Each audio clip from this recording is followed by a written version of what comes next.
अस्सलाम वालेकुम जी, this is Saqib Kiani और आप देख रहे हैं साकिब कियानी यूट्यूब चैनल यानी कियानी 2.0 साकिब कियानी 2.0। असल में वो व्लॉग वाला चैनल है ना, तो वही बार-बार मुँह से निकल जाता है। ठीक है, तो जी कल हमने पढ़ा था introduction to English language part 1, तो आज है उसकी सेकंड वीडियो जिसमें हम आज थोड़ा ओवरव्यू करेंगे पार्ट्स ऑफ स्पीच को। ठीक है, तो मैं पहले एक बात बताता चलूँ आपको कि मेरे जितने भी स्टूडेंट्स होते हैं ना, वो जब मेरे पास पढ़ने आते हैं तो मैंने फिर जो चीज़ उनको आगे पढ़ानी होती है ना, तो पहले उससे पहले थोड़ा-सा जो है ना उन चीज़ों का उनको रिव्यू देता हूँ, ओवरव्यू देता हूँ उनको कि ये चीज़ें हैं क्या सारी। ठीक है, तो आगे चल के जो चीज़ें हमने पढ़नी है, उन चीज़ों को पढ़ने के लिए आपको थोड़े बहुत जो पार्ट्स ऑफ स्पीच की नॉलेज होनी चाहिए, ताकि फिर आगे जितना कोर्स है वो आपको समझ में आ सके। ठीक है जी, तो आज हम बात करेंगे पार्ट्स ऑफ स्पीच की। पार्ट्स ऑफ स्पीच का मतलब ये है कि गुफ्तगू के हिस्से। ठीक है, जैसे कि मैंने कल आपको एक बात बोली थी कि पार्ट्स ऑफ स्पीच के अंदर जितनी भी चीज़ें होती हैं, जो भी मटेरियल होता है, वो होते सारे वर्ड्स ही हैं। ठीक है, सब लफ्ज़ होते हैं, सब वर्ड्स होते हैं, मगर उनको अलग अलग जो है ना वो कैटेगराइज़ किया गया है, उनको अलग अलग नाम दे दिए गए हैं। उनको आप यूँ समझें कि जैसे दुकानदार जो है वो कुछ चीज़ें जो होती हैं, उसने एक रैक बनाया होता है, उसने शेल्फ़ बनाए होते हैं, वो चीज़ों को जो है वो अलग अलग खानों में रखता है, अलग अलग बॉक्सेस में रखता है, वो उनको एक साथ नहीं रखता। जिस चीज़ की जो जगह होती है उसको वहीं रखता है। तो इंग्लिश लैंग्वेज में भी पार्ट्स ऑफ स्पीच कुछ यही है कि हमारे जैसे अगर जैसे कि लफ्ज़ है कार, तो ज़ाहिर-सी बात है एक नाम है, तो इसको हमने नाम वाले बॉक्स में रखना है। ठीक है, तो मैंने ये आसान लफ्ज़ों में आपको समझाने की कोशिश की कि ये होते वर्ड्स ही हैं, मगर इनको अलग-अलग कैटेगरी के अंदर रखा गया है, इनको अलग-अलग बॉक्सेस के अंदर रखा गया है। ठीक है, उन बॉक्सेस के नाम समझ लें। बड़ा मैं आसानी से मिसाल देने की कोशिश कर रहा हूँ, आप समझ जाना चाहिए आप लोगों को। जैसे कि नाउन है, प्रोनाउन है, वर्ब है, एडवर्ब है, एडजेक्टिव है, प्रीपोजिशन है, कंजक्शन है और इंटरजेक्शन है। ठीक है, तो ये वो चंद चीज़ें हैं जिनको आपने समझना है। इनका ओवरव्यू दूंगा मैं आपको, ज़्यादा डीपली नहीं जाएंगे हम लोग आज। ठीक है, तो सबसे पहले हम बात करते हैं नाउन की। नाउन क्या है? नाउन सिंपली आपने ये समझना है कि नाउन किसी भी चीज़ का नाम, किसी भी जगह का नाम, किसी भी शख्स का नाम, किसी भी जानवर का नाम, किसी भी आइडिया का नाम, किसी भी फीलिंग का नाम, किसी भी क्वालिटी का नाम। ठीक है, सिंपल आपने ये समझना है कि नाउन नेम है, नाउन ही नाम है। ठीक है, बस ये इसकी डेफिनेशन है कि नाउन नेम है, नाउन ही नाम है। जैसे कि कार एक चीज़ का नाम है।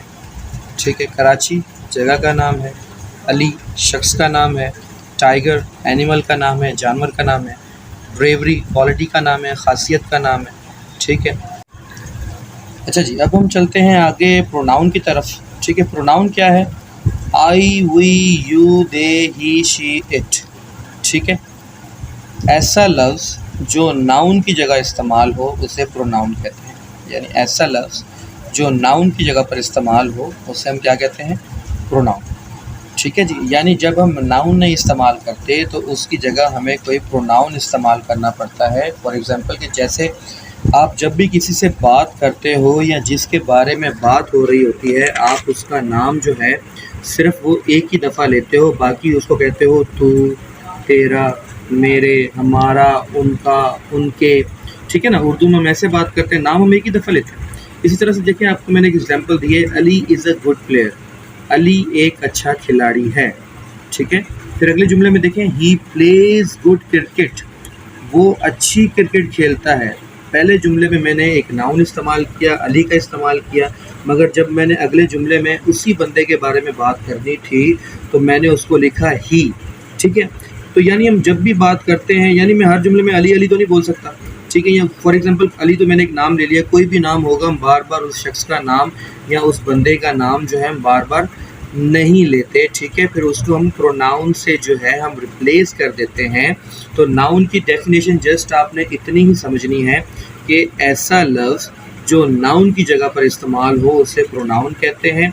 और वो हमारे पास जो वर्ड्स और लेटर्स हैं वो ये हैं। लेटर मैंने इसलिए कहा कि देखिए यहाँ पर आई हमारे पास एक ही है। ठीक है, एक अल्फ़ाबेट है, तो I, we, you, they, he, she, it, ये हमारे सारे प्रोनाउन होते हैं। इसके अलावा और भी होते हैं, मगर वो आगे चल के हम डिस्कस करेंगे। ठीक है जी, आई होप कि आपको समझ में आया होगा। अच्छा जी, हम अब बात करते हैं नंबर 3 पे, जो है वो है हमारे पास एडजेक्टिव। एडजेक्टिव क्या होता है? ऐसा लफ्ज़, ठीक है, मैं देखिए बार बार कह रहा हूँ लफ्ज़, ठीक है, ऐसा वर्ड, ऐसा लफ्ज़ जो नाउन की खासियत बयान करे, जो नाउन की तादाद को बयान करे, जो नाउन की मिक़दार को बयान करे, जो नाउन के असल या आगाज़ को बयान करे, वो हमारा होता है एडजेक्टिव। ठीक है, इंग्लिश में दोबारा बता देता हूँ मैं आपको, यानी जो वर्ड मैंने बोले हैं उनको इंग्लिश में बोल देता हूँ। ठीक है, अगर बेसिक आप डेफिनेशन इसकी पूछें तो ये होती है, इट क्वालिफाइज नाउन। ठीक है, adjective is a word which is qualified noun, यानी एक ऐसा लफ्ज़ जो नाउन की खासियत को ज़ाहिर करे। ठीक है, तो आगे हम बढ़ते हैं। मैंने क्या कहा कि ऐसा वर्ड जो नाउन की क्वालिटी, जो नाउन की क्वांटिटी, जो नाउन का नंबर और जो नाउन के ओरिजिन को ज़ाहिर करे, वो हमारा जो वर्ड होता है वो एडजेक्टिव कहलाता है। जैसे गुड बैड, ये क्वालिटी में आ गया, स्मॉल बिग ये भी क्वालिटी में आ गया, सम हमारे पास क्वांटिटी में आ गया, पाकिस्तानी हमारे पास जो है वो ओरिजिन में आ गया, 1 to 1st सेकंड ये हमारे पास जो है वो नंबर्स के अंदर आ गया। ठीक है, यानी ऐसा लफ्ज़ जो तादाद, मिक़दार, खासियत, आगाज़ और असल और उसकी रंगो नस्ल को ज़ाहिर करे। ठीक है, ऐसे लफ्ज़ को एडजेक्टिव कहा जाता है। यहाँ पर मैं ओरिजिन आपको समझाता चलूँ कि ओरिजिन क्या होता है। ओरिजिन का मतलब ये होता है कि कोई भी चीज़ या कोई भी जगह कोई भी चीज़, कोई भी शख्स जिस जगह से ताल्लुक़ रखता है वो उसका ओरिजिन होता है। यानी जिस जगह से आप आए होते हो, जिस जगह से वो चीज़ बनकर आती है, वो उसका ओरिजिन होता है। कि जैसे आपने देखा होगा कि अक्सर चीज़ों पे मेड इन चाइना लिखा होता है, मेड इन जापान लिखा होता है, मेड इन अमेरिका लिखा होता है, तो डैट मीन्स कि वो उसका ओरिजिन बयान कर रहा होता है। तो जो पाकिस्तान का रहने वाला होगा, जाहिर सी बात है उसको हम पाकिस्तानी कहेंगे, तो डैट मीन्स पाकिस्तानी हमारा ओरिजिन हो गया। जो इंडिया का होगा उसको इंडियन कहेंगे, डैट मीन्स कि इंडियन उसका ओरिजिन हो गया। तो जो चीज़ जिस जगह से ताल्लुक़ रखती है, जिस जगह से बिलोंग करती है, वो उसका ओरिजिन होता है। आई होप कि आपको एडजेक्टिव जो है वो समझ में आ गया होगा, यानी तादाद, मिक़दार और ख़ासियत को जो चीज़ ज़ाहिर करे वो हमारा एडजेक्टिव होता है। अब बारी आती है हमारे पास वर्ब की। ठीक है, वर्ब एक ऐसा वर्ड है, एक ऐसा लफ्ज़ है जो एक्शन यानी काम को ज़ाहिर करे। जैसे गो का मतलब जाना, रन का मतलब भागना, ड्रिंक का मतलब पीना, सिट का मतलब बैठना। ऐसे बेशुमार वर्ब्स हैं जो कि आपके एक्शन को ज़ाहिर करते हैं। तो वर्ब का मतलब यही है कि जो ऐसा लफ्ज़, ऐसा वर्ड जो आपके काम को ज़ाहिर करे, आपकी हरकत को ज़ाहिर करे, आपकी मूवमेंट को ज़ाहिर करे, आपके एक्शन को ज़ाहिर करे, ऐसे लफ्ज़ को आप वर्ब कहते हैं। ठीक हो गया जी, आई होप कि आपको मेरा ये पॉइंट समझ में आ गया होगा। वर्ब भी आगे बहुत लंबा चौड़ा है जी, इसका खाता ये कोई आसान चीज़ नहीं है, मगर आपको सिर्फ समझाने के लिए मैंने ये सिंपल करके आपकी डेफिनेशन, एक ओवरव्यू दे दिया है ताकि आप इस लेवल पे जो है समझ जाएं। ठीक है जी। अच्छा जी, अब बारी आती है एडवर्ब की। ठीक है, तो एडवर्ब एक ऐसा वर्ड है जो कि बताता है मैनर के बारे में, टाइम के बारे में, प्लेस के बारे में, फ्रीक्वेंसी के बारे में। ठीक है, अब मैनर मतलब हाउ, कैसे, टाइम मतलब व्हेन यानी कब, प्लेस मतलब वेयर यानी कहाँ, फ्रीक्वेंसी मतलब हाउ ऑफन कितनी बार। तो मैं सिंपल लफ्ज़ों में आपको ये समझाना चाह रहा हूँ कि एडवर्ब एक ऐसा वर्ड है जो हमें बताता है कि काम कैसे, कब, कहाँ और कितनी बार होता है। ठीक है, एडवर्ब एक ऐसा वर्ड है जो हमें बताता है कि कोई भी काम कैसे, कोई भी काम कब, कोई भी काम जो है वो कहाँ और कितनी बार होता है। ऐसे लफ्ज़ों को हम एडवर्ब कहते हैं। जो मैं उसकी एक्चुअल डेफिनेशन पे नहीं जा रहा। एक्चुअल डेफिनेशन कहती है कि एडवर्ब इज़ अ मॉडिफायर, यानी ये तरमीम करता है, ये लफ्ज़ों को और बेहतर बनाता है। ये किसका मॉडिफायर है? ये मॉडिफायर है वर्ब का, ये मॉडिफायर है एडजेक्टिव का, ये मॉडिफायर है इटसेल्फ एडवर्ब का, यानी ये खुद को भी मॉडिफाई करता है। ठीक है, तो उस डिटेल में जाएंगे तो कहानी थोड़ी लंबी हो जाएगी। तो मैंने आपको सिंपल वे में समझाने के लिए ये बताया है कि एडवर्ब एक ऐसा वर्ड है जो हमें बताता है कि काम कैसे, कब, कहाँ और कितनी बार होता है। फॉर एग्ज़ाम्पल, हाउ मतलब कैसे, स्लोली, मैं कहता हूँ ही स्पीक्स स्लोली, वो आहिस्ता बोलता है, वो आहिस्ता बोलता है, बोलता तो है मगर कैसे बोलता है, आहिस्ता बोलता है। तो यानी ये हाउ कैसे हो गया, मैनर हो गया, ठीक है। फिर जैसे कि he gave the answer very quickly, ठीक है। अब क्विकली इसमें हमारा क्या हुआ, एडवर्ब हुआ, यानी उसने जवाब तो दिए मगर बहुत जल्दी से, बहुत तेज़ी से उसने जवाब दिए, ठीक है जी। आगे फिर बात करते हैं टाइम की, यानी वैन, यानी कोई भी काम कब होता है। हम जैसे कि नाउ, येस्टरडे, टुमारो, ठीक है। Now, yesterday, tomorrow, last year, next time, next week, next year, ठीक है। टुडे, टुनाइट, तो ये सारे हमारे जो हैं वो एडवर्ब ऑफ टाइम होते हैं, ठीक है। फिर हम बात करते हैं एडवर्ब ऑफ प्लेस की, यानी वेयर, कोई भी काम कहाँ होता है, अबव, डाउन, बैक, ठीक है। तो इस तरह के जो भी लफ्ज़ जो लोकेशन को ज़ाहिर कर रहे होते हैं, जगह को ज़ाहिर कर रहे होते हैं, वो हमारे एडवर्ब ऑफ प्लेस होते हैं, ठीक है। फिर उसकी बात आती है हमारे पास फ्रीक्वेंसी, हाउ ऑफन। या हाउ ऑफन का मतलब होता है कितनी बार, यानी कोई भी जो काम है वो कितनी बार होता है, ठीक है। नेवर, ऑलवेज, ठीक है। समटाइम्स, कभी कभी, नेवर कभी नहीं, ऑलवेज हमेशा, ठीक है। तो ऐसे जो लफ्ज़ हैं वो हमारी एडवर्ब ऑफ फ्रीक्वेंसी को ज़ाहिर करते हैं, यानी हाउ ऑफन। तो यानी मैंने फिर बता दिया आपको, ऐसा लफ्ज़ जो हमें बताए काम कैसे, कब, कहाँ और कितनी बार होता है, ऐसे लफ्ज़ों को हम एडवर्ब कहते हैं। आई होप कि आपको समझ में आया होगा। अब बारी आती है प्रीपोजिशन की, ठीक है जी। प्रीपोजिशन को मैं अक्सर कहता हूँ ये गिरगिट है भाई, ये रंग बदलता है बहुत सारे, इनको समझना जो है ना थोड़ा सा मुश्किल होता है, ठीक है। आज फ़िलहाल इसकी डेफिनेशन समझते हैं।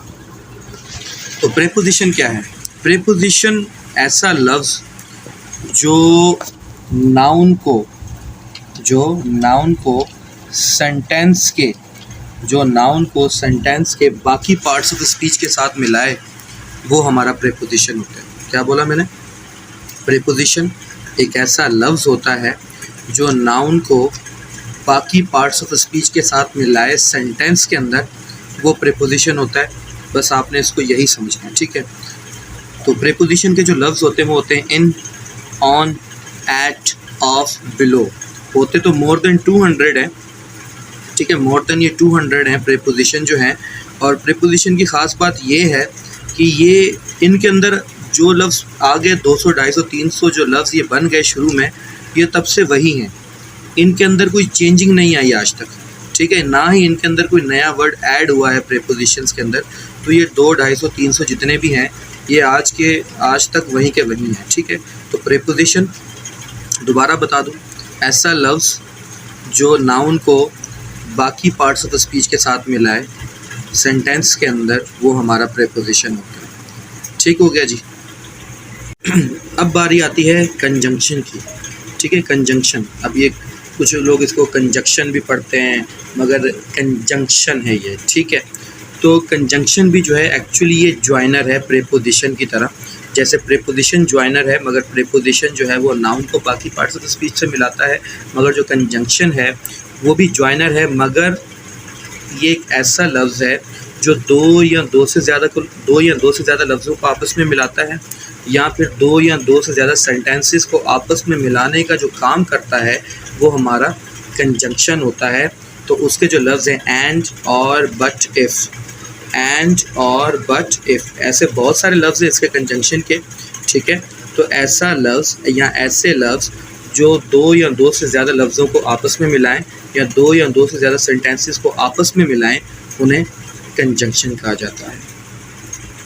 अच्छा जी, तो अब बारी आती है इंटरजेक्शन की। इंटरजेक्शन आप समझ लें कि ऐसे लफ्ज़ जो आपके मुंह से बेसाख्ता निकलते हैं हैरानगी के वक्त, दुख के वक्त, खुशी के वक्त, ठीक है।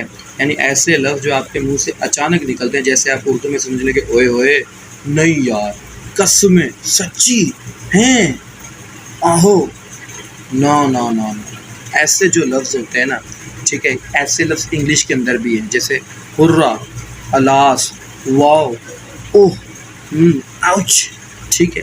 तो ऐसे लफ्ज़ जो हैं इन्हें इंटरजेक्शन कहा जाता है, ठीक है।